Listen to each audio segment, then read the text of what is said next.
आगा Khan palace का निर्माण भारत के पुणे शहर में सुल्तान मोहम्मद शाह आगा खान थराई द्वारा किया गया था। यह महल निजारी इस्माइली मुसलमानों के आध्यात्मिक नेता द्वारा दान का एक कार्य था, जो पुणे के पड़ोसी इलाकों में गरीबों की मदद करना चाहते थे, जो अकाल से बुरी तरह प्रभावित थे। आगा खान पैलेस एक राजसी इमारत है। यह महल भारतीय स्वतंत्रता आंदोलन से निकटता से जुड़ा हुआ है, क्योंकि यह महात्मा गांधी, उनकी पत्नी कस्तूरबा गांधी, उनके सचिव महादेव देसाई और सरोजिनी नायडू के लिए जेल के रूप में काम करता था। यह वह स्थान भी है जहां कस्तूरबा गांधी और महादेव देसाई की मृत्यु हुई थी। 2003 में भारतीय पुरातत्व सर्वेक्षण (एएसआई) ने इस स्थल को राष्ट्रीय महत्व का स्मारक घोषित किया था।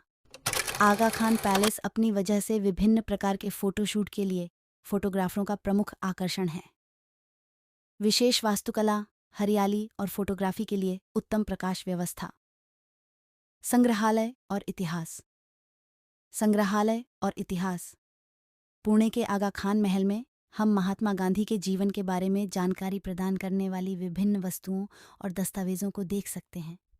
ऐतिहासिक दृष्टि से यह महल बहुत महत्व रखता है।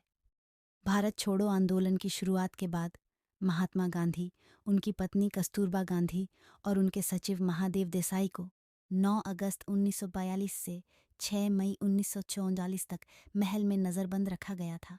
कस्तूरबा गांधी और महादेव देसाई की मृत्यु महल में कैद के दौरान हुई थी और उनकी समाधियां वहीं स्थित हैं। महात्मा गांधी और कस्तूरबा गांधी के स्मारक मुला नदी के पास एक ही परिसर में स्थित हैं।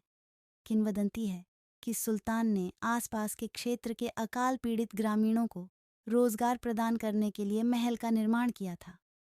इसलिए उन्होंने 1000 लोगों को रोजगार दिया और महल का निर्माण 5 वर्षों में किया गया। इसे 12 लाख रुपए में बनाया गया था। कुल क्षेत्रफल 13 एकड़ है और निर्मित महल 7 एकड़ में फैला है और बाकी एक अच्छी तरह से बनाए रखा उद्यान है। 1970 के दशक की शुरुआत तक महल में नेशनल मॉडल स्कूल था। 1959 में गांधी और उनके दर्शन के सम्मान में आगा खान चतुर्थ द्वारा आगा खान पैलेस भारतीय लोगों को दान कर दिया गया था। आज महल में गांधी जी का एक स्मारक है जहां उनकी राख रखी गई थी। तत्कालीन प्रधानमंत्री इंदिरा गांधी ने 1974 में उस स्थान का दौरा किया था, जहां उन्होंने इसके रखरखाव के लिए हर साल RS 200,000 US 2,500 की राशि आवंटित की थी। 1990 के दशक तक ये राशि बढ़कर RS 1 मिलियन US 13,000 हो गई, जिसके बाद धन के अनुचित आवंटन के कारण भारत का राष्ट्रीय स्मारक कई वर्षों तक उपेक्षित रहा। स्मारक की बिगड़ती हालत के विरोध में जुलाई 1999 में पुणे रेलवे स्टेशन के पास महात्मा गांधी की प्रतिमा पर एक विरोध प्रदर्शन किया गया था। वर्तमान स्थिति में काफी सुधार हुआ है। महत्व। आगा खान महल में इतालवी मेहराब और विशाल लॉन है। इमारत में 5 हॉल हैं।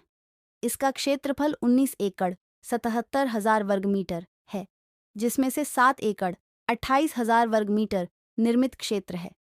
यह महल अपनी भव्यता और सुरम्य वास्तुकला से दर्शकों का मन मोह लेता है। इस महल को पूरा करने में 5 साल लगे और अनुमानित बजट RS 1.2 मिलियन US 15,000 था। भूतल का क्षेत्रफल 1756 वर्ग मीटर है।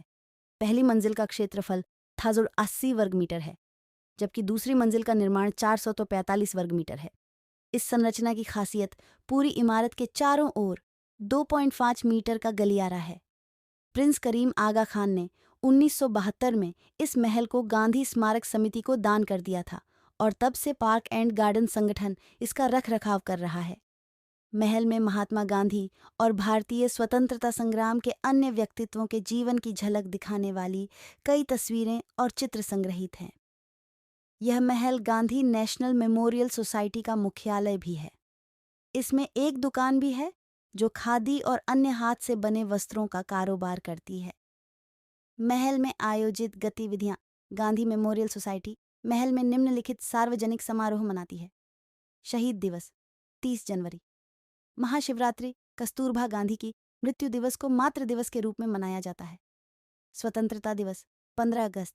गणतंत्र दिवस 26 जनवरी। महात्मा गांधी की जयंती 2 अक्टूबर। वार्षिक आयोजनों के अलावा दशकों से समाधि पर प्रतिदिन सुबह की प्रार्थना सत्र आयोजित किया जाता है। प्रार्थना में प्रतिदिन भारी भीड़ उमड़ती है और 2 अक्टूबर को यह संख्या 3 गुना बढ़ जाती है, क्योंकि लोग महात्मा गांधी को श्रद्धांजलि देने के लिए वहां आते हैं। आपको इन्फॉर्मेशन अच्छी लगी हो तो हमारे चैनल को सब्सक्राइब करो, लाइक करो और शेयर करो।